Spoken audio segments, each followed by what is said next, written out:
All right, you've already passed the oral. You're coming out here with the examiner. He may have already been watching you. You've got a successful pre-flight done, meaning you've got what appears to be a good airworthy airplane. Now let's hop in and go fly. The easy part.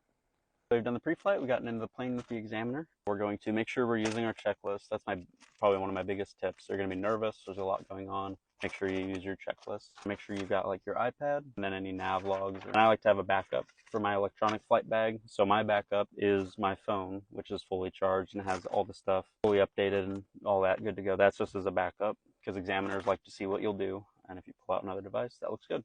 So, okay, then we're going to be going through with the engine startup, following the checklist. Pre-flight's done. Door, we're going to make sure, I'm going to leave it open with the heat and stuff. Seats adjusted and latched, seat belts fastened, brakes applied.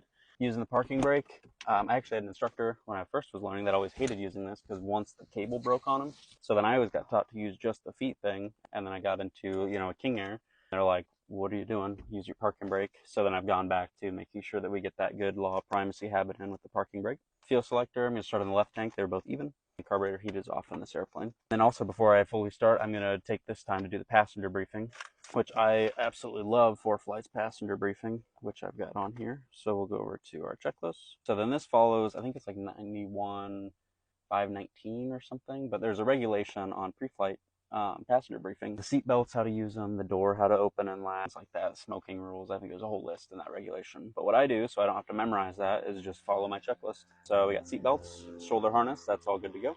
Seats adjusted and locked. Environmental controls, that's all good. Oxygen doesn't apply. Passenger discomfort, so you'd want to let them know that if they're feeling uncomfortable, to let you know, and you can do things to try and help. We also have fresh air vents and things like that. Smoking, not allowed. Fire extinguisher, we got in between the seats back here, making sure that it's inspected, which is literally just checking.